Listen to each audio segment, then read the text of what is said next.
Naps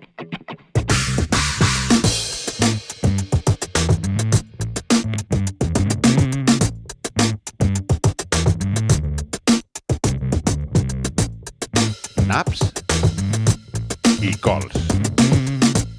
Dirigit i presentat per Marc Pitarch.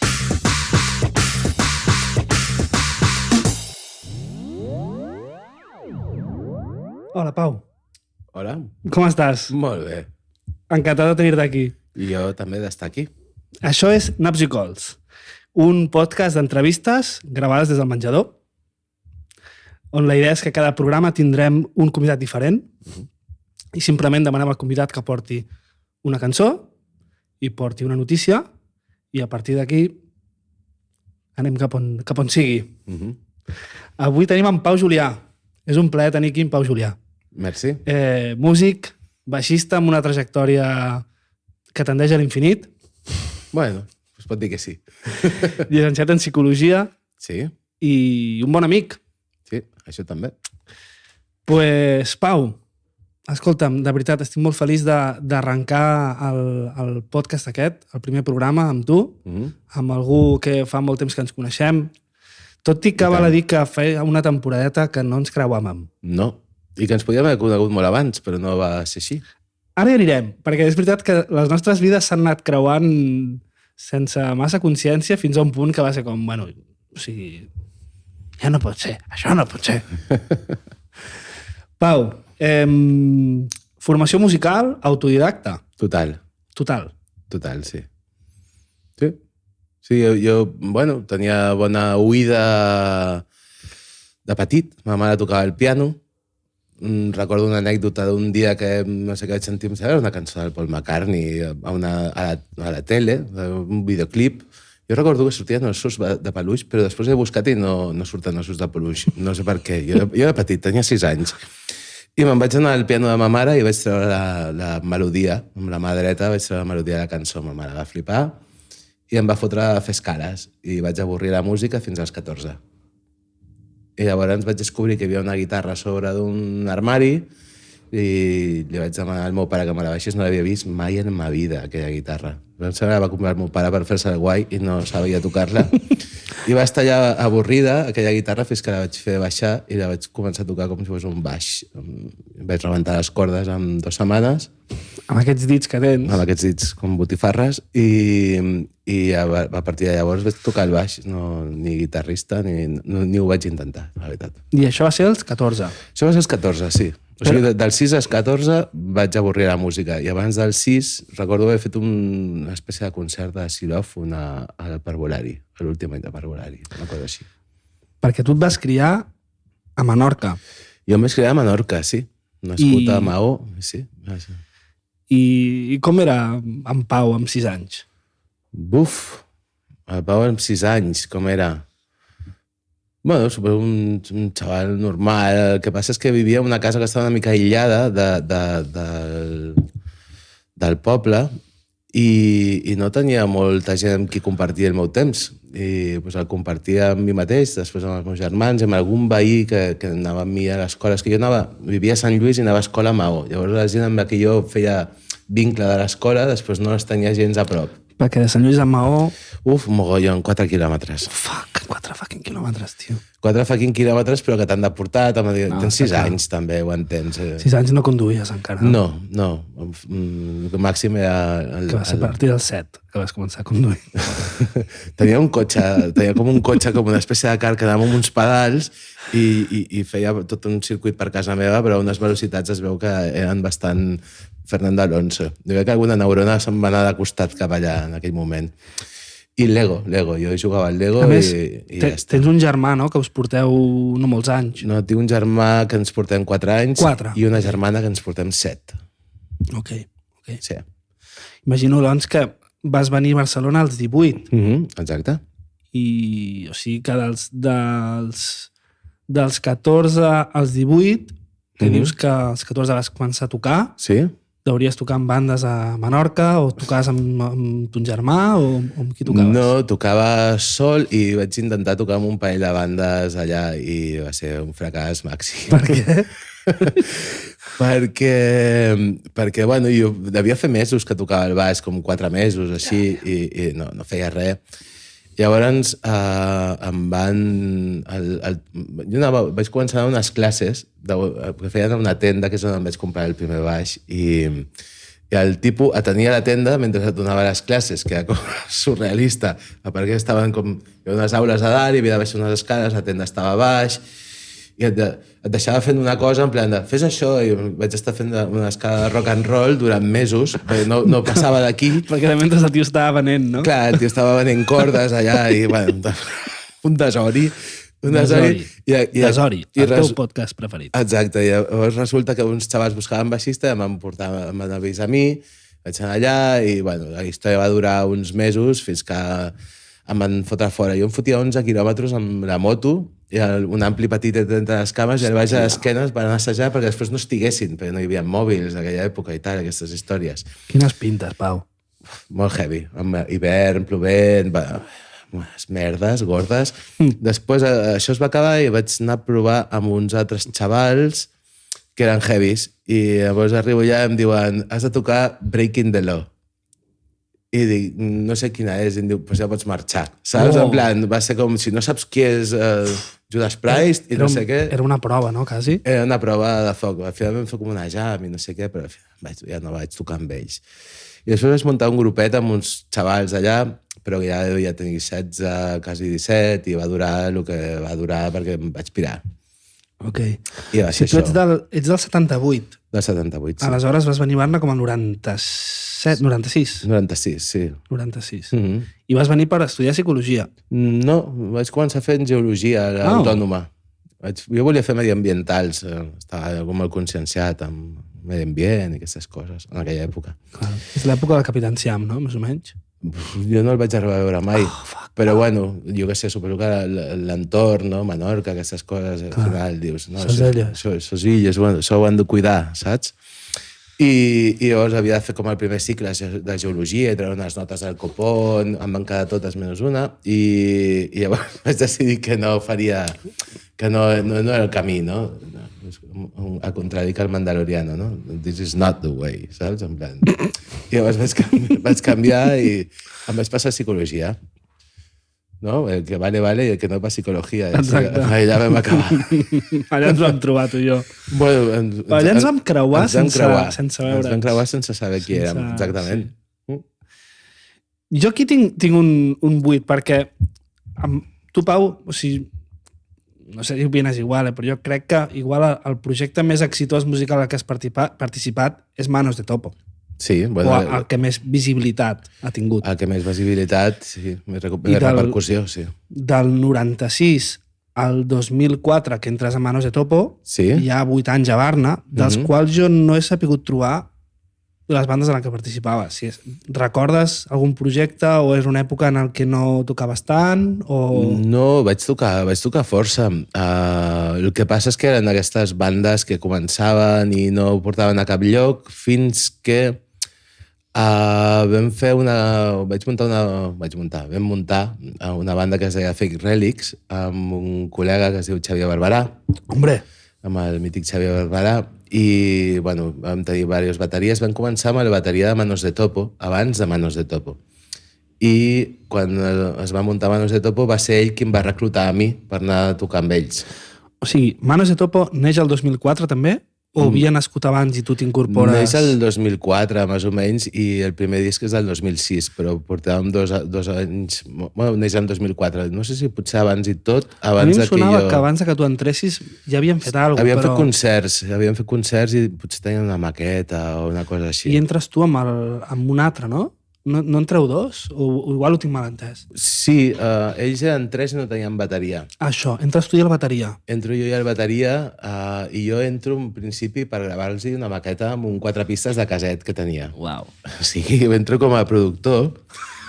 Em vaig prendre la llicència de firmar la maqueta, si algú la té allà escrita, com a Bob Rock, que era el productor aquell que va ensorrar Metallica i va ensorrar un munt de bandes. O sigui, disco que tocava el Bob Rock, disco que s'anava a la merda, i va passar el contrari. Amb aquella maqueta vam tirar amunt.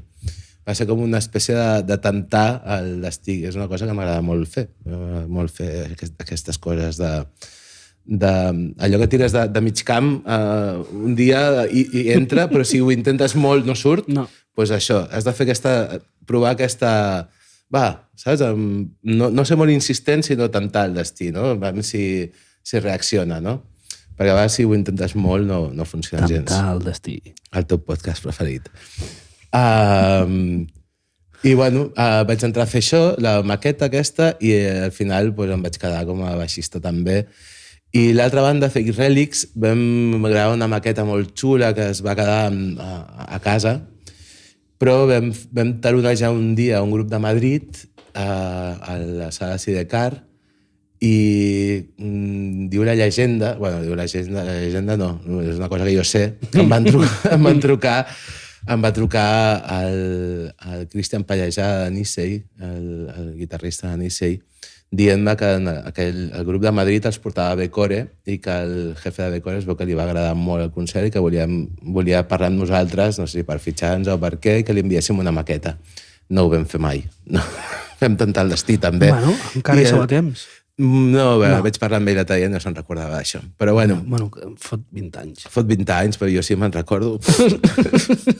Bueno...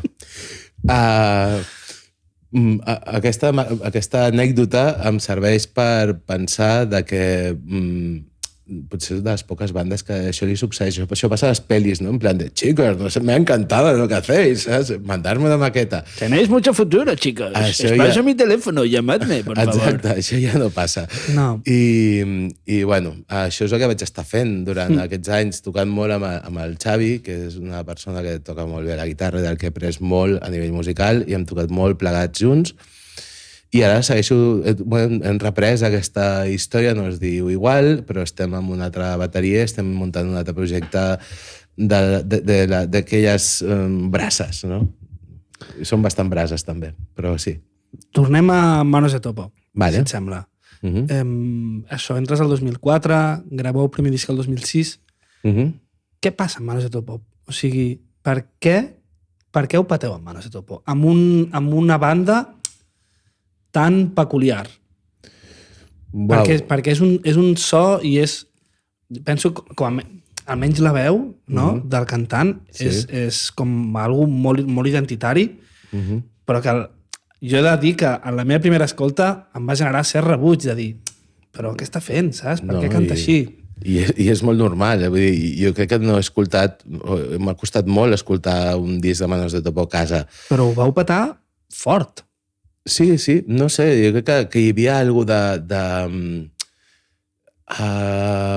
enriure-se'n de la pròpia escena musical i de teatralitat i enriure-se'n de les lletres de desamor i una miqueta el fet de fer la hipèrbole de tot això que va enganxar molt amb la gent, que ja estaven com una mica cansats d'aquesta temàtica portada... Clar, és que al final les lletres eren com molt honestes i molt directes i molt així, i al final obviaves la veu i, si m'apures, fins i tot la música per centrar-te en el missatge en general, no? Perquè la música, en certa manera, era bastant naïf i la veu era molt histriònica, però clar, en el fons no deixava de ser una teatralització de que fotut estic i com me regodeo, no? Com frueixo d'aquest patiment, no? I era una mica això. I no sé per què va enganxar amb un cert sector de població, digue'ls-hi friquis o no, o gent amb cert gust per aquest tipus d'humor, perquè en el fons no deixava de ser algo quasi humorístic, no? I a més, no només a Catalunya, no? Com a la resta de l'Estat ho va patar fort, també, i si no tinc... O sigui, recordo que va anar de gira per Mèxic. Sí, jo vaig anar un cop i amb el baixista que em va substituir van tornar-hi a anar, van anar a un Vive Latino i ho van patar. Hi ha un vídeo de com surten a l'escenari ells que va ser brutal, o sigui, vaig flipar la quantitat de gent que hi havia i tal. Jo no vaig poder veure aquesta història, vaig veure la el primer stage, que va ser bastant més senzillet, però va ser surrealista. Recordo un dia que no funcionava una PEA i un tio tallant cables i empalmant cables davant nostre en directe, saps? Que espectacular. Brutal. Sí, Mèxic va ser una passada en aquest sentit. Bueno, Manos de Topo vas participar als 2 primers discs, en el tercer també. El vaig gravar, sí, el vaig gravar. Tot i que després no vas estar girant en aquell disc. Jo crec que ens vam conèixer en aquella època. O sigui, conèixer em refereixo a dir hola, Pau, soc en Marc. Sí, va ser per aquella època per qüestions laborals, a més. Exacte. Tu, Pau, i jo havíem estudiat junts a Psicologia a la Universitat de Barcelona, com hem dit abans, però allà no ens vam conèixer. Sí que ens hauríem creuat diverses vegades, Segur. perquè després, parlant, hem trobat diversos coneguts o amics en comú de la universitat. Exacte. Però no... I això que val a dir que igual érem un 10% d'homes. No sé ara com és Psicologia, però... Per això no ens miràvem. Té raó, no ens miràvem. És possiblement per això. M'has enganxat. Colla d'heterosexuals.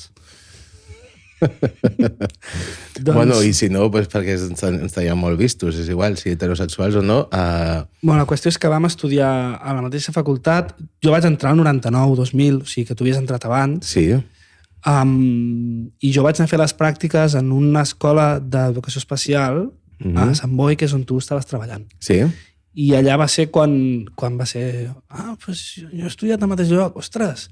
I soc músic també, ostres! I de cop i volta, com eres el meu aliat allà a la institució Balmes. Un escalf, aquí, cap a la institució Balmes. I aquells fantàstics anys. Tu segueixes a la institució Balmes? Sí, segueixo ja. Porto molts anys, ja com uns 17, 18, no ho sé. No m'he parat a comptar-ho. Fixa potser uns 14 o així i amb tapitos i flautes uns 17. Déu-n'hi-do. Potser, si no vaig equivocat, des del 2006... No m'ho sabia. 2006 potser vaig fer les pràctiques o una cosa així. Déu-n'hi-do. Ho parlàvem abans amb micro tancat, no? I és una que a mi em genera certa admiració amb la teva persistència i insistència en posar tanta energia en fer música, no? I en posar la música i la creació musical com per davant de moltes altres coses. I això, igual el fet de, imagino, no?, d'haver estat tants anys treballant al mateix lloc, és perquè és una feina que et donava temps per poder fer música, a part de perquè imagino que deus estar bé on treballes, no? Sí. Però és una que jo, per exemple, cada 3-4 anys he anat canviant de lloc i m'he anat portant per llocs molt diferents. Que és una cosa que s'ha d'admirar també, o sigui, en aquest sentit... Sí, però jo m'he allunyat molt del món de la música, bueno, també la paternitat, evidentment, i mil històries, no? Però, ostres, veig a col·legues de l'època que heu seguit, no? I que bueno, heu forjat una trajectòria més que admirable, Pau. Bueno, jo crec que sé, a mi el que em crida la música, a part de la música en si mateixa, tant quan un l'escolta o el que sigui, però el que hem de crear-la és el fet del treball en equip, no? I treballar en un centre d'educació especial amb certa un treball psicodinàmic i tal, també hi ha un treball en equip molt important, no? I quan et dones compte que tot funciona, igual que en un grup, quan tothom està tocant i toques bé i sona bé i es crea aquella pressió sonora dintre d'una habitació, és allò el que a mi em porta, no? Quasi que disfrutes més del procés creatiu, de com ho portes a terme, que potser d'un concert. Els concerts són molt divertits i tu passes molt bé, però mai et sents bé, mai sona bé a dintre, excepte a vegades comptades. I acaba sent més un tour de force que no un fruïment, no? Suposo que perquè la tecnologia ha canviat molt i ara vas amb un pinganillo i potser et sents a l'hòstia, no? Però en aquell temps era el fet d'aquest treball conjunt entre 4 o 5 o 3 o 2 menys pensants, en el que de cop hi ha una sintonia d'ones cerebrals o el que tu vulguis, no? Que es transmeten a través de les teves extremitats i fas alguna cosa I allò té un resultat conjunt, no? Que jo crec que poques arts treballen així, no? La majoria són un sol cervell, un sol pensador i un sol executador. Sí, executor. i alhora t'escoltava i estava pensant que és una reflexió extrapolable a qualsevol grup de treball, no? És que moltes vegades ens enfoquem en l'objectiu i és com quasi... Chicos, un consejo, disfrutad del camino. No? És com, ostres, sí. Més enllà de l'objectiu, ostres, gaudiu fent les coses, no? En present, perquè els objectius, clar que reporten molt, però al final el que queda és les estones i les anècdotes del camí, no? Que fas amb la gent. Exacte. I jo, bueno, no em considero... Em considero baixista i la paraula música em fa molta por en aquest sentit, perquè entenc que hi ha gent que estudia anys i anys i té un coneixement de teoria, d'harmonia i de mil històries, que aquests sí que es poden considerar músics en certa manera perquè tenen el títol, no? La titulitis, però jo dintre d'un grup sempre hi ha com diferents personatges i egos i funcions i tal. I jo sempre m'he considerat més un productor, un facilitador. Una persona... També l'instrument que toco el baix no sol ser mai un instrument líder amb això, sinó que sol ser un acompanyant, una mica la cola entre l'harmonia i la melodia i el ritme. I m'ha agradat molt això, ja et dic que si Manos de Topo es comença gravant-los una maqueta, no? I jo soc aquest tipus de persona que intenta que les coses vagin cap a algun lloc i intentar posar els mitjans per fer-les. Mira, va perfecte. Tornem a Manos de Topo, ¿vale? Graves aquests 2 discs, enregistres el tercer, acabes saltant de la banda. Sí. Per discrepàncies com estilístiques, igual. Sí, una manera de veure el projecte i podríem dir diferències artístiques, que es diu, queda molt bé sempre. Sí, home, sí. Jo aquí tinc apuntat 2011 Taràntula. Sí. És just quan saltes a Manos de Topo? Més o menys. La història és que... sí, jo diria que sí, que va ser... Taràntula havien de fer un concert on volien gravar una cosa acústica i jo acabava de comprar-me un contrabaix i em van demanar que provés amb ells i no sé què, i llavors... No va haver un concert amb diverses col·laboracions i una d'elles eres tu, però hi havia també no sé quina cantant i no sé... No, jo estava de públic en aquell concert, em sembla, Va ser a no sé, al City Hall o un lloc així, però no, aquell dia jo no estava, jo estava quasi a punt d'entrar en aquell moment.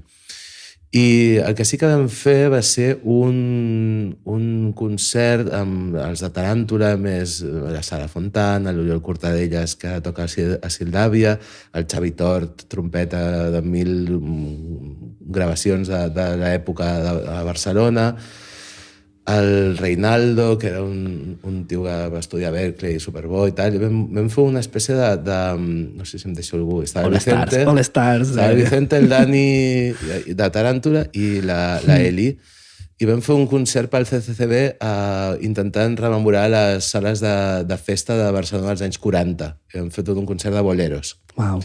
I a partir d'aquí, no sé si ja estava tocant amb Taràntula o va ser després d'això, la memòria em falla, però jo diria que o ja estava o va ser a partir d'aquí que vaig començar a tocar amb ells.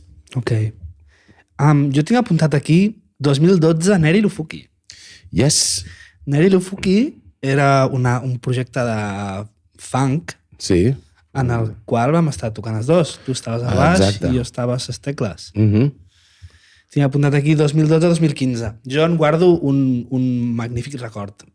Jo també. Va ser una època molt divertida. Jo crec que baixar-me allà al soterrani que ella a fer el cafre va ser molt enriquidor a nivell de... Bueno, és que és això, quan més toques amb gent diferent, més aprens, no? I hòstia, jo crec que teníem un bon elenco allà de personatges, no? Entre el bateria o els bateries i i a la vela la guitarra i tu amb les tecles i això vam acabar muntant una cosa que era molt sui generis i que, bueno, sí, era funk, però era bastant funk rock també, Sí.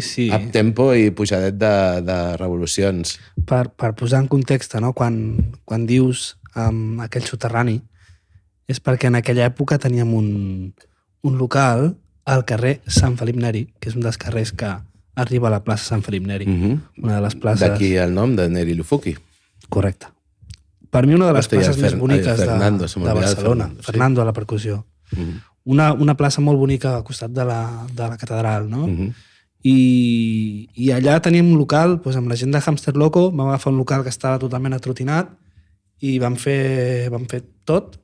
Vam fer l'electricitat, vam fer els terres, vam fer les parets, i al soterrani, que eren com les catacumbes de la catedral gairebé, doncs allà teníem el local d'assaig i un dels projectes que van néixer i van créixer allà va ser aquest Neri Lufuki, on, com bé deies, vam tenir diverses bateries, el Marc Baranyac, Iñaki va estar a la bateria després, Iñaki Azcárate, Fernando a la percussió, Abel Bartolí a la guitarra, tu al baix i o a les tecles. Exacte.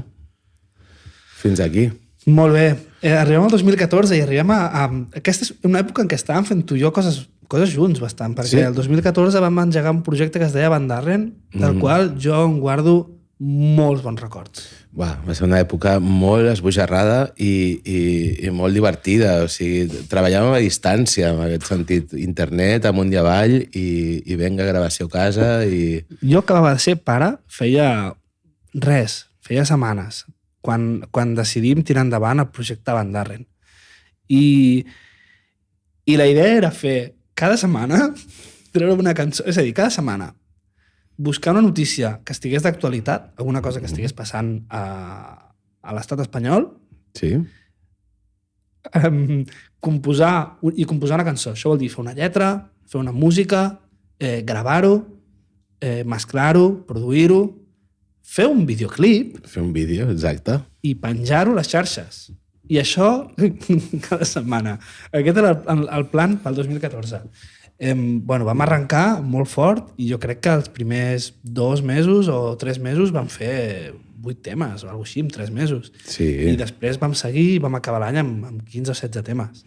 Van ser un mogollon de temes. I jo recordo acabar el vídeo o que l'acabessis tu un dissabte o un diumenge i el dilluns estàvem mirant un altre cop les notícies per tornar a començar. I era com una roda de hàmster que no s'acabava mai. O sigui, era una bogeria. A més, teníem el repte de que cada cançó fos d'un estil de música diferent, lo qual ens obligava vale, sí, la primera sí, anava a fer un tema folky, després sí, anava a fer un reggaeton, vale, sí, un tema popero, però a cop és... Vinga, anem a fer una vanera. Hòstia, una vanera. I com es fa una vanera, saps? Doncs anem a escoltar vaneres i agafar idees. Vinga, anem a fer... Per mi va ser molt enriquidor. També he de dir que crec que és el primer projecte en el qual he participat que era directament i totalment pretesament comercial. És a dir, normalment, quan jo participo d'un projecte musical o composo una cançó, una part important de la creació és deixar reposar la peça, que passin uns dies, o unes hores, o uns dies, i reprendre-la, regafar-la, veure com li puc donar una volta per afegir més complexitat, bàsicament. No? I aquest projecte Van Darren, com partia d'un punt diametralment distant, que era, no, la primera idea és la bona, com més fàcil millor, anem a fer temes que la gent pugui cantar, anem a fer temes que siguin fàcils, que siguin divertimentos, no? I com tu dius, o sigui, acabàvem un tema el dissabte i el diumenge estava a les xarxes i fèiem llistes de correus de mitjans de comunicació el diumenge i el dilluns estàvem composant el següent tema. No hi havia temps ni quasi d'escoltar el que acabàvem de fer, no? No, i a part era supercomplicat poder elegir la notícia el dilluns següent, perquè agafaves el diari i hi havia 20.000 coses, que van passar moltes coses aquell 2014, moltes. Igual perquè ens dedicàvem justament a seleccionar notícies, però aquell 2014 va passar tot. O sigui, va abdicar el rei. Exacte. El Neymar. La història del Neymar i la dimissió de Sandro Rossell. Exacte. El cas Nos i l'Urdangarín Sí. i la infanta Cristina. Sí. Les tarjetes Black Les tarjetes Black de Blesa. de Blesa. El pequeño Nicolás i Exacte. tota la mandanga. La mort de Suárez. Sí. El Jordi Pujol i els dinerets a Andorra. És com... Segurament, si miréssim el 2015 i el 2016, també hi hauria una col·lecció de notícies que faria por. El 9-N. El 9-N. El 9-N és del 2014. Exacte. Però la sensació és que aquell any van passar moltes coses i que em vam escollir 15 com de realment rellevants. I, hòstia, vam acabar l'any. Jo recordo estar al desembre a França de viatge familiar i estar allà pues, fent les portades de l'artwork i masteritzant i dir, hòstia, tenim un senyor disc al desembre del 14, que em mires enrere i en 12 mesos d'un nivell de producció notable en qualitat i en quantitat, no? Sí, la veritat és que va ser així. Vam fer moltes coses amb això i ens va portar molta feina. O sigui, jo recordo gravar veus i coros i veus i gravar un baix aquí i sort que tu feies molta part de lo que era audiovisual i també les parts musicals, perquè jo només em fer la lletra i gravar les veus i posar un baix i una guitarreta, ja la setmana estava feta. Ens vam començar molt bé, no? Hi havia cançons que tu vas tirar molt més del carro i cançons que jo vaig tirar més del carro. Sí. En general, tu sempre feies les veus i els baixos i igual una majoria de temes com jo igual tirava més de la resta de producció, però també hi ha diversos temes en el que tu hi has gravat mogollon de pistes, de percu, de guitarres, de... Sí. En fi, va ser molt productiu. A més, com tu deies, treballant a distància, no? Cadascú a casa seva, enviant-nos documents... El Drive. Tirant de Drive. Lo tienes en el Drive. Ja ves, tio. Ja ves. I SoundCloud. No, com era allò? El... Dropbox? Dropbox. Tirant de Dropbox. El meu Dropbox treia fum, tio. Crec que encara està ple de documents d'Ai que abdicar i cançons d'aquestes. Buah, sí. Jo les de tenir els projectes por ahí, també. Ja ves. Mig amagats. Mira, per tancar el tema Van Darren, jo en el mòbil et tinc gravat com a Pau Topo. Però les meves filles et coneixen com a Pau Van Darren. I avui estàvem molt contentes de que fossis el primer protagonista, el primer convidat del Naps i Cols. Doncs dones un petó molt gran de part meva. Doncs els hi pots donar tu. Un petonet molt gran aquí al Van Darren. Ei, Van Darren! Exacte. Molt bé, molt bé. Pues sí, les meves filles et tenen molt de carinyo, tio. O sigui, tot i que no... Fa temps que no us creueu, però Pau Van Darren està present. Jo encara tinc 2 dibuixos d'elles. Un el tinc penjat i l'altre el tinc guardat. Fixa't. Pues sàpigues que les meves filles són ultrafans de Van Darren, que en les nostres llargs viatges de cotxe que faig amb elles, el disc de Van Darren està en el top 5 de discos que demanen, al costat de Let It Be dels Beatles i d'un Best Of de Michael Jackson. Mare meva, quin nivell. Michael Jackson, Beatles, Van Darren. Aquí està. Beat it.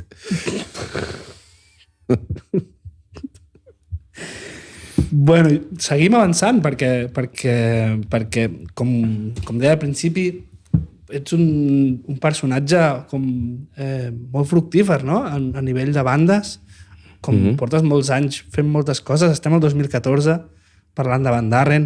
Jo aquí tinc apuntat també Baladista, 2014. Baladista, mira, acaba de sortir el segon. També he gravat el segon de Baladista. Acaba de sortir en vinil. Bueno, acaba de sortir. Em van passar el test pressing l'altre dia i hi ha un error a l'última de la cara A i s'ha de refer, però... Pues menys mal que us ha enviat el previ. Sí, ens han enviat el previ, sí. Però, ojo, sona molt maco. No sé com es dirà, però és molt xulo. Que guai. També tinc 2015 A Singer of Songs. Ah, exacte. Al qual jo vaig acabar participant en un concert, en recordes? Sí, me'n recordo. No sé si era fi de gira o alguna cosa així. Sí, vam fer un concert a l'Apolo, no? Un concert a l'Apolo amb cordes. Amb cordes, sí. Va ser al principi del fi, aquell concert. Sí. Sí. I jo en tinc un bon record, la veritat. Jo vaig estar posant òrgans, no? Hammond òrgans, i va estar molt bé, la veritat. A Singer of Songs, un projecte cookie, diria jo. Era molt xulo. Jo recordo, aviam, en aquest projecte tocava la meva amiga Laura Rassanen, que tocava el violí, i eren una espècie de duo, el Liven a la guitarra i la Laura al violí. Els vaig anar a veure un dia al Cafè Teatre de Lleida i vaig flipar perquè 2 persones aguantaven el bolo fantàsticament. O sigui, no es feia pesat, no es feia trist, no, era com, hòstia, que guai, no? I els vaig dir, bueno, si voleu un contrabaix, en aquella època estava una mica desempleado i em venia a gust. A part que amb la Laura havíem tingut algun moment d'haver tocat així en plan de cachondeo i tal, i l'havia deixat de veure una temporada i em venia molt bé per reprendre l'amistat també i el contacte amb ella. I va ser una mica això. I em vaig ficar amb el grup, vam passar per 2 bateries, el segon bateria va ser el Frank Rudow, que després... Frank, supermajo, tio. Després vam enganxar amb Suma, aquesta va ser la transició, i amb Singer of Songs, doncs, bueno, vam estar tocant un anyet o 2, una cosa així, fins que... 15-16 jo tinc apuntat. El bolo, aquest a l'Apolo, va ser el 2016. Doncs devia ser això, un anyet o 2, i bueno, aquest concert ens vam enganxar molt als dits i es van produir una sèrie de tensions que van fer que deixéssim de tocar allà. Entre Singer of Songs i Suma també hi ha Hijos del Trueno, que tinc aquí apuntat, que neix el 2017. Jo diria que Suma és abans. Ok. Pot ser? Pot ser. Jo he fet una cerca per internet i em surt 2007 Hijos del Trueno, 2018 Suma. Però igual és errat, eh? Jo diria que el primer disc de Suma és d'abans, de Hijos del Trueno. Diria que és d'abans, el Noble Nature, i després hi ha Hijos del Trueno, i després n'hi ha un altre de Suma, el segon. El segon amb mi, el tercer seu, el segon tocant jo amb ells. El Tipping Points, que sí que és posterior a Hijos del Trueno, que aquest va estar gravat en plena pandèmia, el Tipping Points. Llavors va sortir 2019-2020, devia sortir.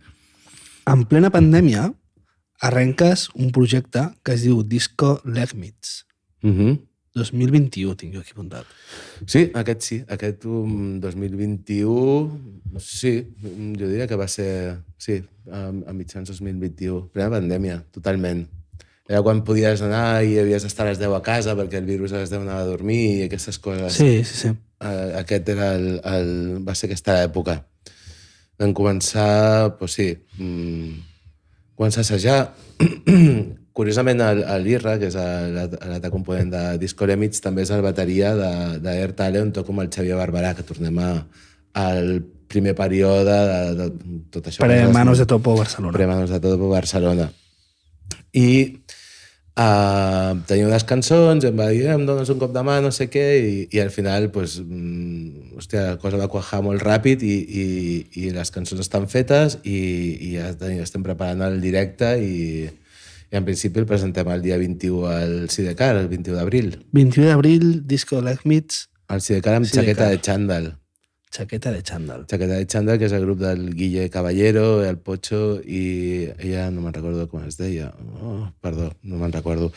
La Natàlia. I el Guille tocava els teclats amb Hijos del Trueno. Ok. I ha posat les 4 tecles que hi ha en el disco, les ha posat ell.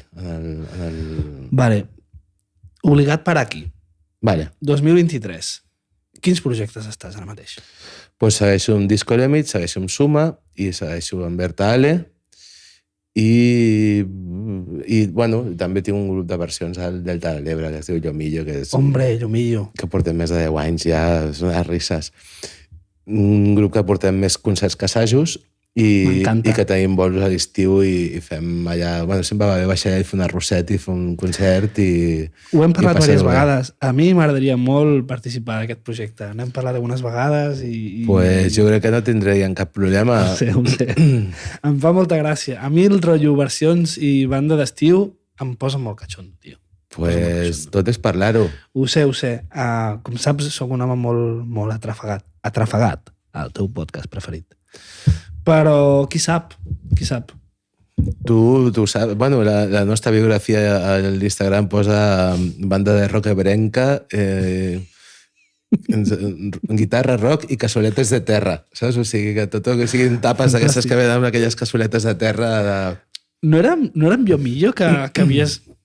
Hi havia una anècdota que era un autobús amb una valla publicitària de Yomillo o un... No, bueno, que vam tocar en una festa que munten a Sant Carles de la Ràpita, sí, a Sant Carles, a un festival, un tio que cada estiu munta un mega evento que es diu Partinando. Ella es diu Nando Partinando, fàcil. I es veu que cada any munta un sarao heavy en un camp de futbol i no sé què, i mega escenari i tal. El senyor aquest, el Nando, punxa entre concerts i fa punxa al final, fa de DJ i tal, i porta diferent gent, i en aquest sentit vam anar nosaltres. Submarí. Sí, vam anar nosaltres a tocar aquell any i per publicitar el concert vam fer les típiques imatges aquestes que es posen als camions de cervesa. Sí. I no era un fake, era real. Jo les vaig veure. Vaig anar allà i vaig veure el meu jeto en un camió d'Estrella d'Am i vaig dir... Sensacional. Hòstia, que de puta mare, no? O sigui, tocar... O sigui, he tocat el Primavera Sound, he tocat el Benicàssim, però mai he vist el meu jeto en un camió de cervesa si no és per Yomillo. M'encanta, m'encanta. I totes aquestes coses surrealistes que té la vida. Molt bé, doncs jo penso que podem tancar aquí com aquest recorregut per la teva trajectòria musical i podem passar a un dels moments importants del podcast aquest, que és la cançó. No? Vale. Com explicava al principi, demano que el convidat escolli una cançó que doni doncs, per poder xerrar d'alguna cosa. En aquest cas, en Pau Julià, proposava la cançó justament d'aquest projecte Disco Lechmits, que porta per nom For Free Jazz Disco Lechmits. El For és el número del track, però sí, és Free Jazz. El For és el número del sí. track.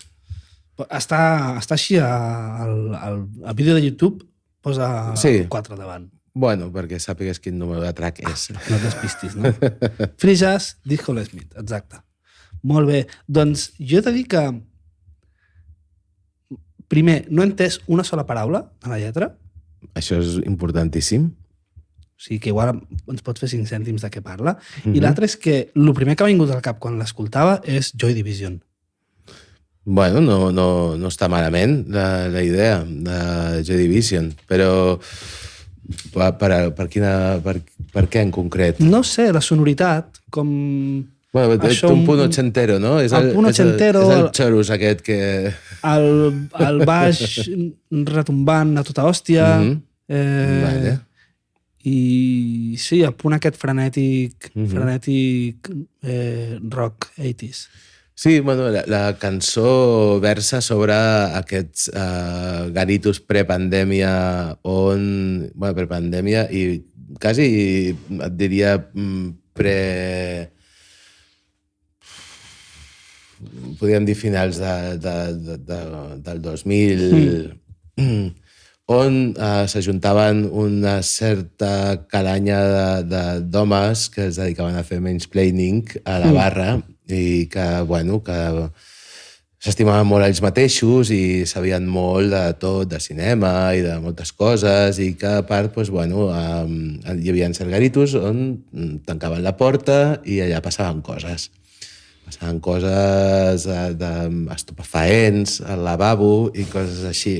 I aquesta cançó parla una mica d'això, de les parets ho saben tot i que el terra està enganxós i això, i que semblen niños obesos sobre ponis quan estan sentats al taburet. No? Niños obesos sobre ponis. Exacte. Naps i cols.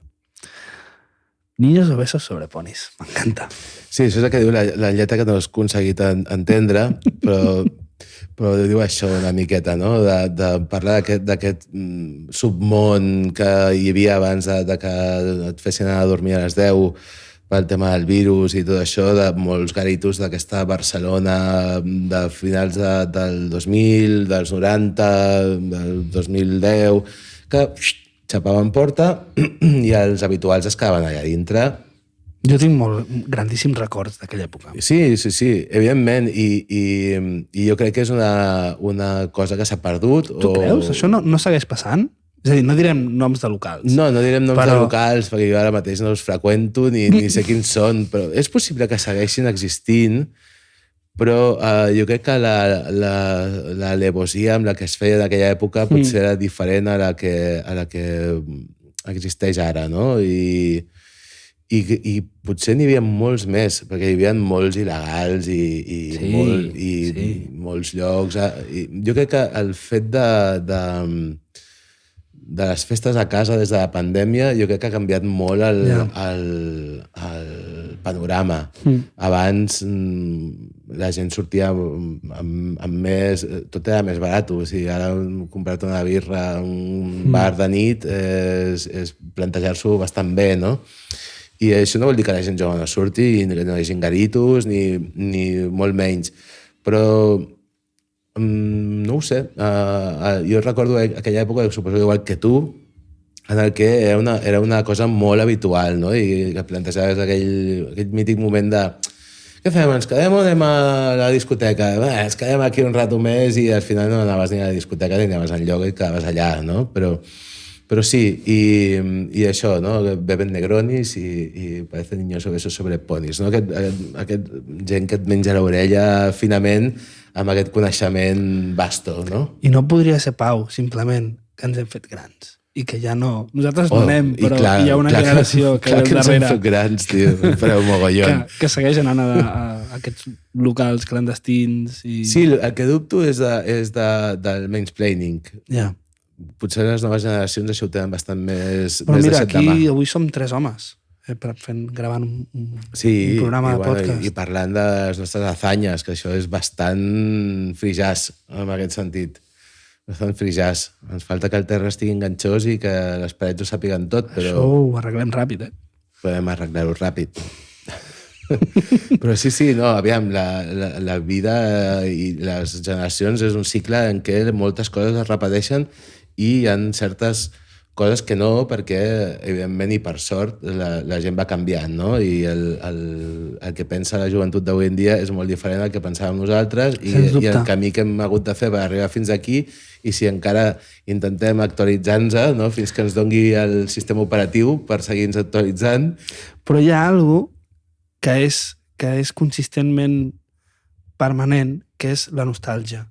És a dir, jo escolto el meu pare parlar de la seva joventut i escoltar els discos que escoltava quan era jove i dir, és que abans, no amb aquestes paraules, però venia a dir, és que abans era millor, no? Sí, evidentment. I tu i jo ara estarem xerrant de l'època, no? I direm, és que abans era millor. I jo, bueno, evidentment, no? És com, era millor perquè ens tocava a nosaltres viure-ho. Exacte. I en tenim, per sort, en tenim grans records, no? Aleshores, clar que era millor. Sí, i hi ha una altra cosa, que això és el Vicente, el cantant de Tarántula i Hijos del Trueno, té una cançó de Tarántula que es diu Nostàlgia del futuro.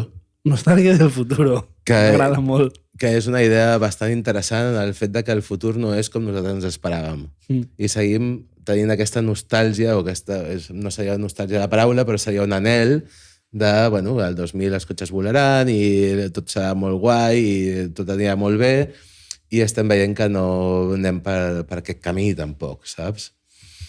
Que sí que és veritat, no? La nostàlgia del passat i uau, que guais érem i que bé ens ho passàvem. Tampoc ens ho passàvem tan bé, jo què sé. O sigui, segons el dia. Segons el dia, igual que tothom, saps? Un dia és que dius, sí, m'ho has passat molt... La gent que s'ho passa molt bé sempre... Desconfia. També la memòria humana té aquest component naïf, és a dir, recordem les coses bones, no? I les coses dolentes, en general, intentem que no... les relativitzem o inclús les tenim d'un tel entranyable, no? Bueno, les fots al subconscient allà amagadetes, saps? Vull dir, clar, un per poder seguir endavant s'ha de recordar les coses bones. És com, no sé, si només fas que portar-te les dolentes, et fots una motxilla de merda. Que també n'hi ha gent d'allò. Home, hi ha gent que només això... Com deu ser regocijar-se en català? Regosigar-se? Regodejar-se. Regodejar-se. Diria, Bueno, algo així, no? Aquesta gent que li encanta doncs, estar allà i, hòstia, que malament que estic fatal. Jo sempre dic això, dic que aquest tipus de gent sempre li dic el bo de tocar fondo és que sempre pots escarbar, saps? Tirar més avall. Sempre pots fer forat, saps? En plan, si no has tocat fondo, encara pots plantejar, doncs tiraré amunt, no? Però quan toques, dius, saps? Fer una mica de foradeta en si hi ha alguna cosa, no? Treu la monedeta i rasca una mica. Hi ha gent que fa això. Hi ha gent que li agrada anar una miqueta més avall en si, saps? Però, clar, això no t'aporta res per la vida. O sigui, no sé, si la teva d'això és fer el paperina o fer pupes. Ara que estem en aquesta tessitura com d'alguna manera, no? Comparar el present amb la nostra joventut, tot i que tampoc som gent tan gran, però vull dir, em refereixo a una època, no? Una dècada o 2 dècades endarrere. Tu creus que la indústria musical ha canviat molt en aquests 20 anys? Evidentment que sí, Però com ho veus? Home, ha canviat un huevo. Almenys, jo què sé, a Barcelona, l'escena. Pues moltíssim. Mira, l'altre dia em parlava d'això amb no me'n recordo amb qui, però el Frank Zappa, el mític Frank Zappa, té una entrevista que, si no recordo malament, diu que quan els que portaven les discogràfiques eren gent de traje, corbata i maletín, ho treien tot. O sigui, els portaven un disco com que no tenien ni puta idea del que sortia nou, deien, pues vale, pues ho traiem. En el moment que aquesta gent va deixar la feina i els que van pujar van ser la gent dels 60, no sé si diu els hippies, però em sembla que tenia una mica de tírria, els hippies que sabien què és el que molava i el que no, van començar a descartar o a elegir què treien i què no treien, no? I aquest model va ser el que va fotre a la merda moltes coses que abans no passaven, no? I aquest model s'ha repetit fins a la societat, fins avui en dia, no? El problema d'Espanya en general és que gràcies a tota l'època de la dictadura i tota aquesta història, aquí no es va construir cap tipus d'indústria al respecte ni de cinema, ni de música, ni de teatre, sí, perquè era una cosa que es portava bastant més i perquè no es necessitava tanta producció a nivell tècnica, potser, i és una cosa molt més tradicional que ve de molt més enrere, no?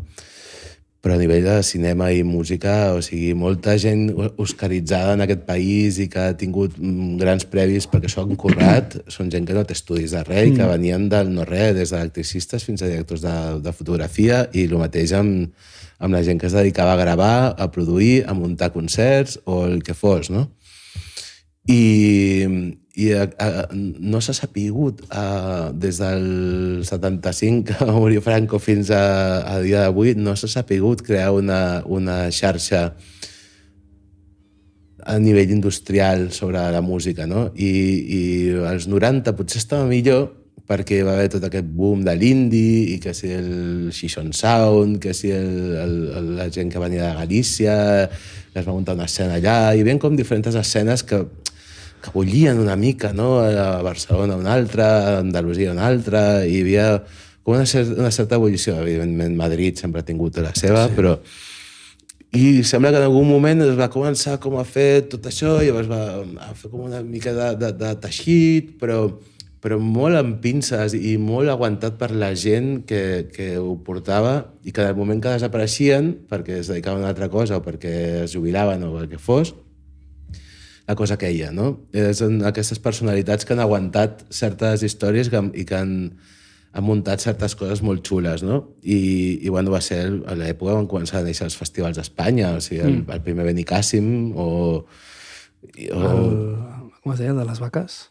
El Dr. Music, l'Escalarre, no? Sí, tots aquests. Sí, això és 90... Això és 90 llargs. Sí. I clar, en aquella època sí que semblava que hi havia alguna que tirava endavant, però després d'això...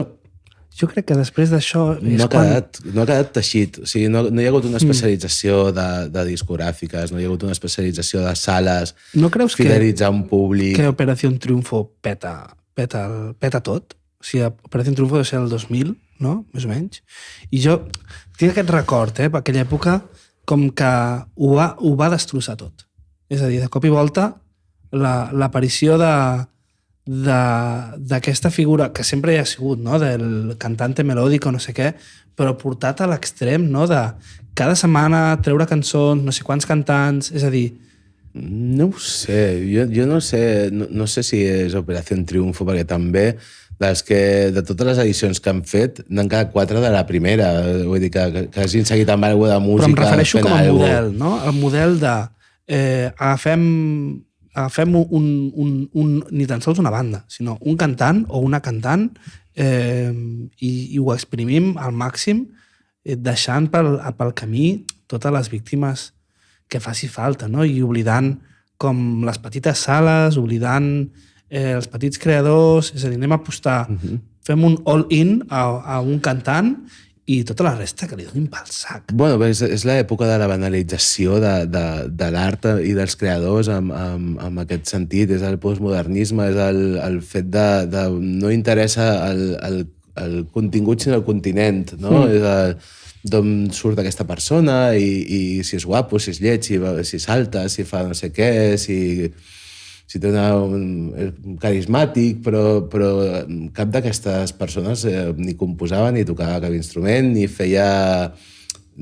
Alguns sí. Hi havia un que tocava la guitarra, no diré quin, però... I un bon pianista pel mig, també, recordo alguns, sí, alguns...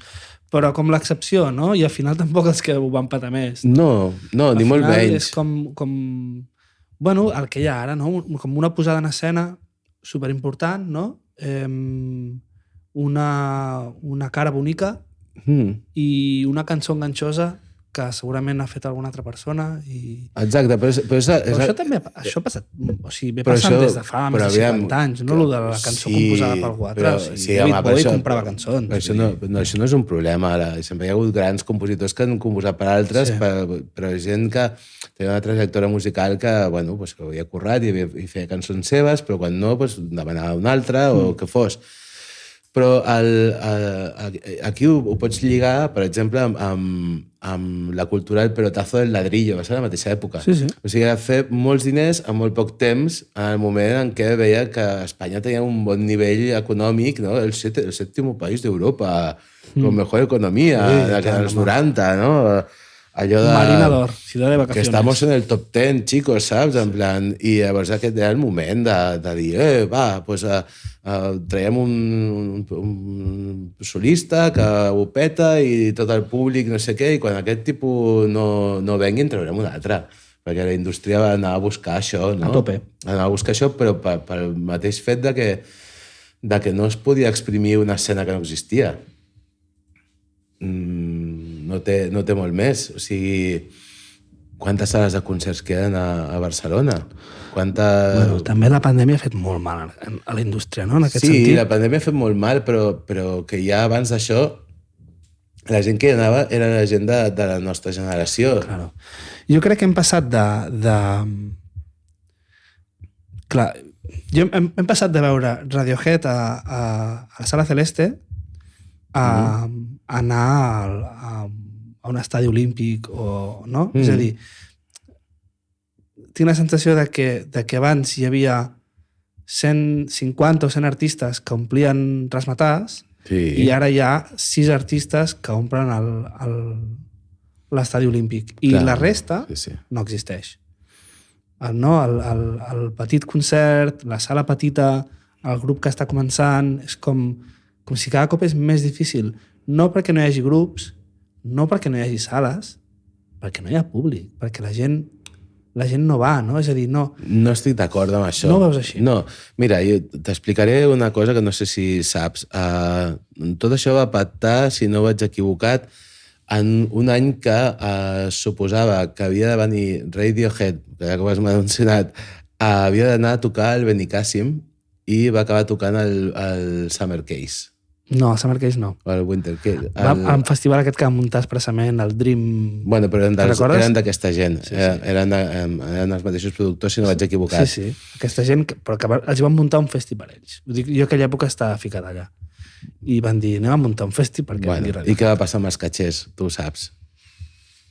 Bueno.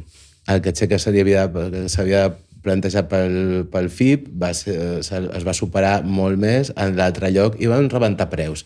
Al final és el mateix, és la cultura del pelotazo portada a un altre lloc i és una miqueta va en detriment de lo que totes aquestes bandes han representat per nosaltres. Ja no et dic què pensen ells, perquè no en tinc ni punyetera idea, suposo que els deu anar molt bé fer un concert i guanyar milions i anar-se'n a casa i ja està.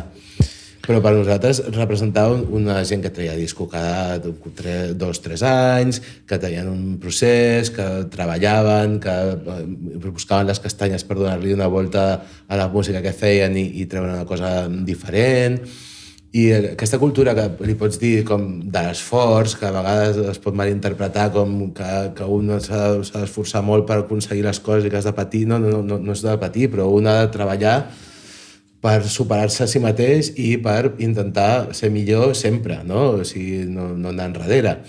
I que les coses no acaben del cel, requereixen certa constància i tenir certa tolerància al fracàs i entendre que per arribar a alguna de qualitat segurament hi ha un camí a fer. El primer dia no pots esperar. Exacte. I a partir d'aquí és quan es van rebentar els catxers i llavors aquesta gent ja no els sortia a compte venir a tocar a una sala perquè, però tu no creus. Mira, el dia 29, el mateix dia que toquem un disco de Limits, toca Yo la Tengo a l'Apolo.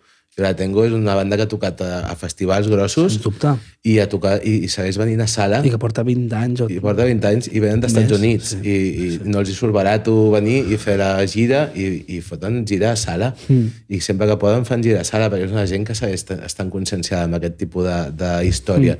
I els tíquets pel concert no són preus desorbitats, són preus normals del concert de 30-40 euros, no sé, el que es paga avui en dia per un concert a Apolo. No són les 2.000 pessetes que pagàvem als 90. Ni els 300 euros a l'entrada de Beyoncé o el que sigui, no? No estem parlant d'això. Però vull dir que hi ha maneres i maneres de fer les coses. Una s'ha de poder plantejar què vol fer, no? Però no creus que sempre ha sigut difícil portar públic quan no ets una banda coneguda? Però que això és ara encara més difícil que mai, que la gent la gent no es mou de casa si no és perquè podrà fer-se unes selfies molt guais amb la Rosalia de fons o... Qui va a una sala de concert sense saber qui és el grup que toca? I això sempre ha sigut el gran repte. Clar, però això és el que parlàvem no és abans. Més difícil, ara. Per exemple, per posar el paradigma que tampoc és que sí, ara no sé com deu estar, però en el seu moment als Estats Units això anava així. Hi havia clubs on tenien un estil de música i venien grups i moltes vegades no eren coneguts, eren grups locals i anaven a tocar allà i tu, com que sabies que en aquell club posaven aquest tipus de música o tocava aquest tipus de gent que tocava un estil que a tu et podia agradar, tu t'hi plantaves allà i pagaves 3 euros per entrar i et foties una copa i escoltaves un grup nou que potser al cap de 5 anys estaven a dalt de tot i eren l'hòstia. I si no, potser veies un munt de gent superinteressant. Aquí no s'ha aconseguit mai fer això. No. Perquè al final és això, que si venia un estil, posaves un grup, un estil de música i a la setmana següent podies programar un altre i fer venir una altra gent, doncs ho feies i no et casaves amb res. Com que la sala especialitzada en un estil musical és una cosa que no ha arrelat, no? No una sala que només fa concerts de country. Una sala que només porta bandes de pop indie, no sé què. Una sala que... No, però és que el mateix passa amb les discogràfiques i el mateix passa amb les promotores i el mateix passa amb tot i al final quan no t'especialitzes en res et quedes... En el vulgar, no? En el vulgar. Bueno, no destaques perquè no tens una empremta que distingeixi dels altres. No generes un cello i no t'acabes fent ressò. Al final, les sales que han quedat a Barcelona que tothom coneix són per trajectòria, no per estil, no? Per portar 20 anys o 30 anys treballant. I haver portat com grups molt potents, o el que sigui. I han fet de tot, sí, bueno, des de la mítica Sidecar fins a l'Apolo o la Bikini, no sé si foten res, però... No sé. Poca cosa. Rasmatàs, no? Rasmatàs, abans Celeste, sí. Totes aquestes sales que han quedat, no? Narcosales. No sé si eren narcosales. Molt bé, Pau. naps i cols. I Coles. Nat King Coles. Mhm. Arribem a la notícia. Vaig demanar que em passés una notícia i em vas enviar un link d'una notícia de La Vanguardia del 17 de juliol de 2022 Mhm. que titula Els joves prefereixen TikTok per sobre de Google per fer les seves cerques. Mhm. Llegia la notícia i venia a dir que, segons una investigació de Google, quasi el 40% de la generació Z prefereix buscar a TikTok els continguts o a Instagram que no fer una cerca a Google. Mhm. I al punt de que Google com que dona...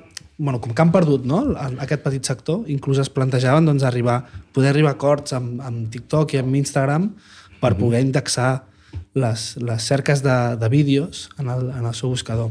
Exacte. I jo em pregunto, com és que m'han vist aquesta notícia? Què és el que vols comentar d'això? Pues, per un costat,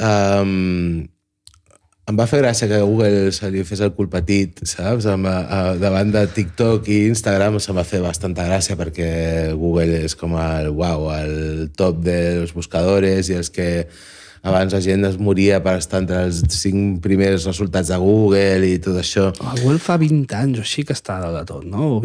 Sí. Des del 2000 Vull dir que o les així, o abans. hegemonies s'acaben, no? I em va fer gràcia que una xarxa social, perquè ja ni siquiera és un cercador, és una xarxa social de vídeos o Instagram o el que vulguis, li pugui fer una competència directa a un cercador i una empresa tan potent, no?, que em sembla que estan passant putes a Silicon Valley últimament, també. Sí, em sembla que ha passat alguna cosa, no? Hi ha un banc o alguna cosa... Algo hi ha, un banc que li falta una pota. Coixeixa. Un banc que coixeixa. I per l'altre costat em sobtava molt que la gent pogués enfiar-se, en certa manera, d'uns vídeos de X segons per obtindre una informació, no? Perquè al final no és tant la informació, sinó la font, no? I quines fonts són fiables i quines no, i com pot funcionar una història com TikTok per acabar-te enfiant del que t'està dient una persona que no té cap titulació de res a priori, que pot ser qualsevol i que et pot donar una explicació o una informació que tu pots donar com a vàlida, no? O agafar una imatge de 20 anys abans a un altre punt remot del planeta. Exacte. I dir que això és aquí, una altra cosa, en un altre moment, no? I no poder-ho verificar i creure tu si... Clar, em va semblar per un costat una mica Gran Hermano, no? I sí. El llibre, no? El Goldsmith i tots aquells que treballaven allà canviant les notícies i tal. I per l'altra banda em va saber molt greu em va sobtar molt i em va fer molt difícil de pensar no tenir una font fiable o que desapareguin les fonts fiables, no? Si la Wikipedia és editable i el TikTok o l'Instagram o tot això és gent opinant o donant un punt de vista que no sap, o una informació que no sap si és certera o no, que no hi ha un pes a darrere, que no hi ha una seguretat de que aquella informació és vàlida, que tu pots posar a Google i no sé què, i intentar buscar, jo què sé, la font més verdadera, no? Dades de no sé què, National Geographic, o sí, que hi ha certes... National Geographic, però tu et creus més el que diu El Mundo que el que pugui dir un tiktoker? Igual... No, jo no estic parlant dels diaris. Mundo per dir el que sigui, però em refereixo que els mitjans de comunicació també tenen aquest punt de pressió, no? I de grup, no? Totalment.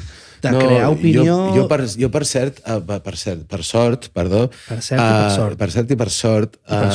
a la meva família, el meu avi era un senyor nascut a l'any 9 que fins als seus últims dies comprava entre 2 i 3 diaris i se'ls llegia, i comprava un diari de la seva corda i de la corda contrària i un tercer per comparar notícies. Vull dir que això és una cosa que a casa meva, i jo ho he vist el no enfiar-se directament d'una sola font. I 2 o 3, i aquest senyor ho mirava en paper, perquè no tenia internet, i I quan un es posa a internet doncs ha de poder fer aquesta d'això, però és temps. I estem parlant del temps en un vídeo de TikTok que són X segons, és això, és ràpid, no? I passa, i no aniràs a buscar 4 tiktokers perquè et diguin el mateix. És més, és que després d'aquell vídeo n'hi ha un altre d'una altra cosa, i després un altre d'una altra cosa. I un de gossets. Un de gossets i un de gatets. I segurament a partir del 5è vídeo ja ni te'n recordes de que has vist un vídeo d'una desgràcia a on sigui, no? Clar, però no, estem parlant de que fan les cerques, o sigui que van a buscar algú que els interessa. No és que vagin veient, és anar a buscar una informació. I això és el que hòstia, hi ha una altra notícia que no te la vaig enviar, però que es veu que hi ha una cosa que es diu l'efecte Flynn. Coneixes l'efecte Flynn? Pues que des del principi que es medeix el tema del coeficient humà intel·lectual ha anat pujant,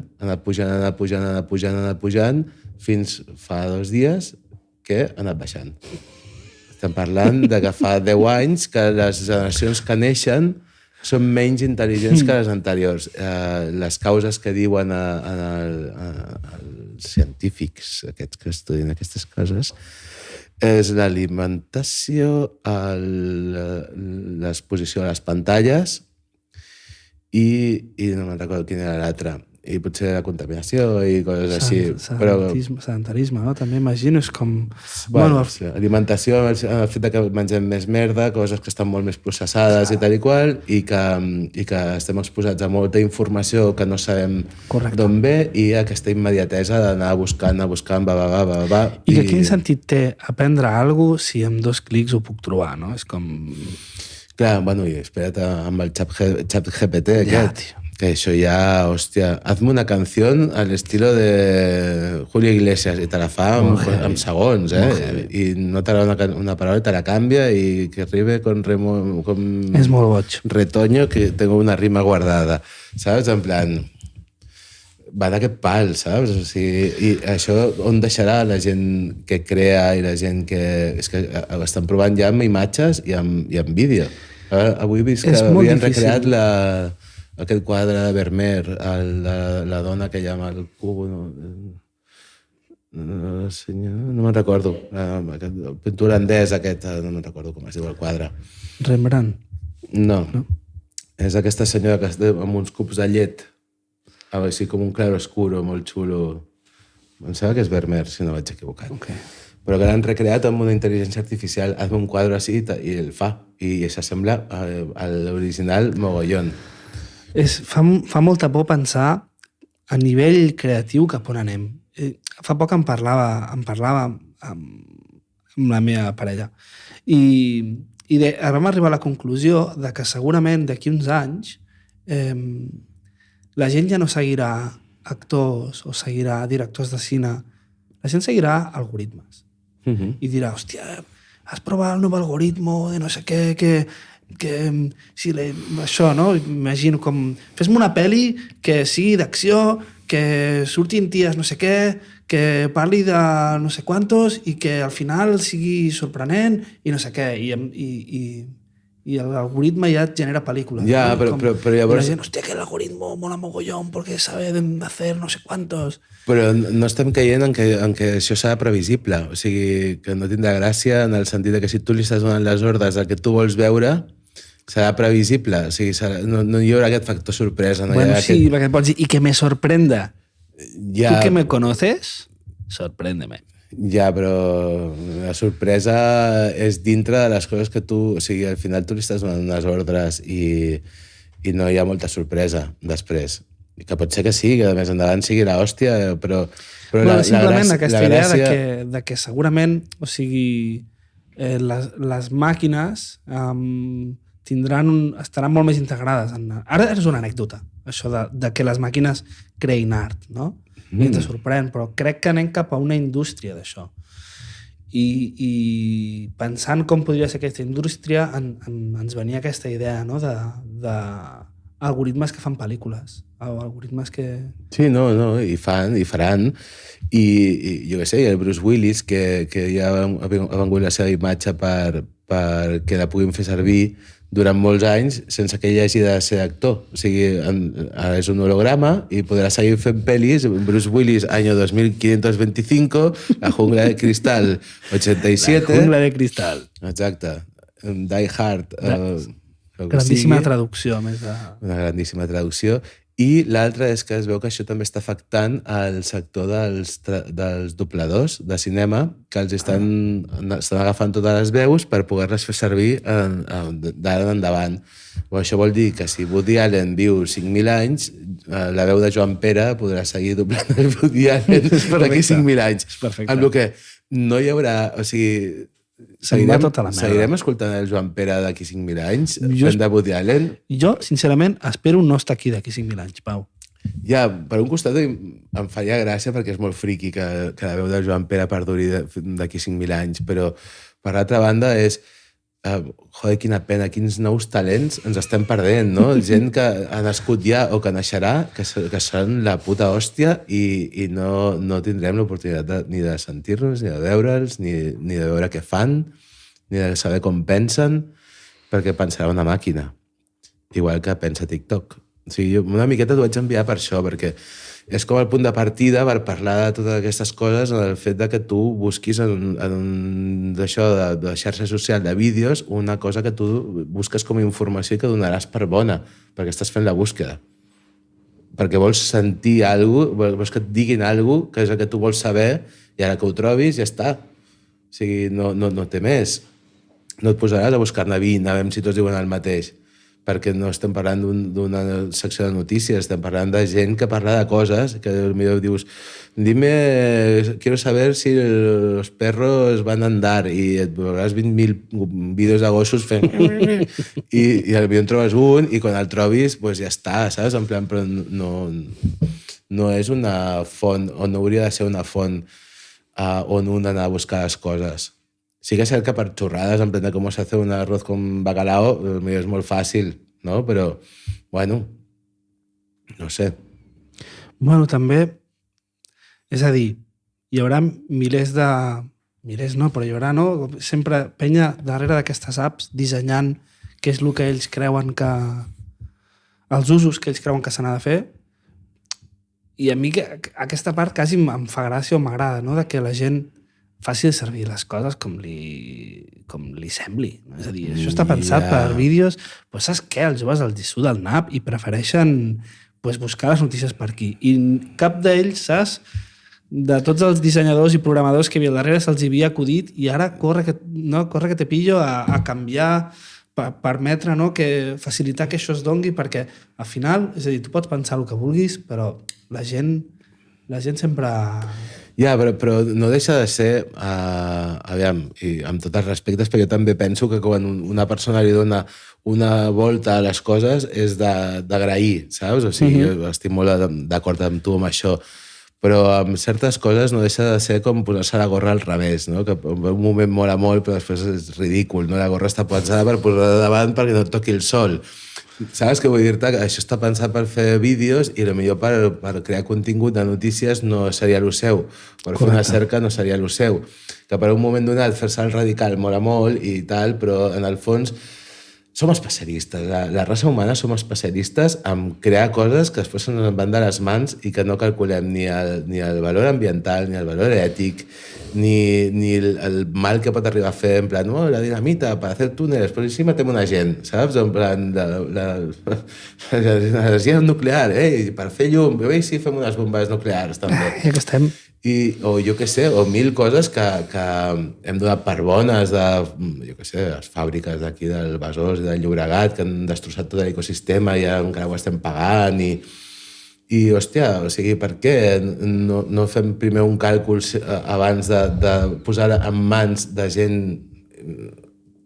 bueno, imagino experta, que la gent veu benefici. Veu benefici. Bàsicament. Però som experts en fer el capullo i en dir pues el motor d'aigua s'ha sequestrat durant no sé quants anys perquè fins que s'acabi el petroli, no? I llavors s'acaben els tàpers i què farem, saps? Ara que els tàpers són patrimoni de la humanitat, que quan et deixen a casa teva passa a ser teu, saps? Quan s'acabi el petroli la gent vindrà a reclamar-te aquell tàper que et va deixar.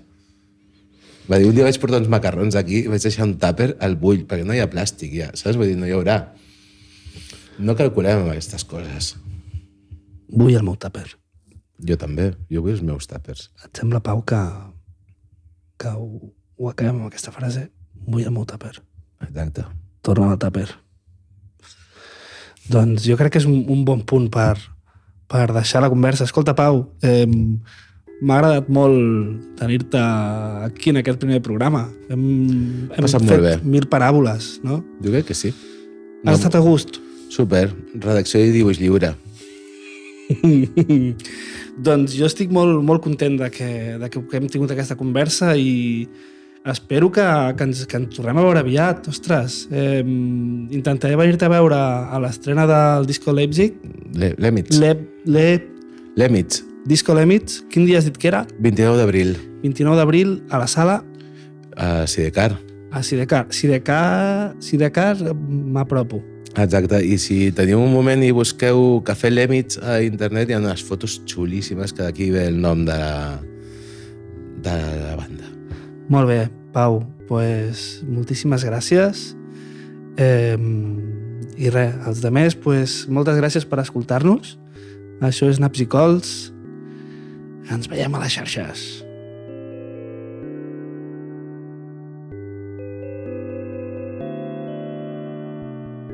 Naps i cols. Si en vols més, segueix-nos a les xarxes socials.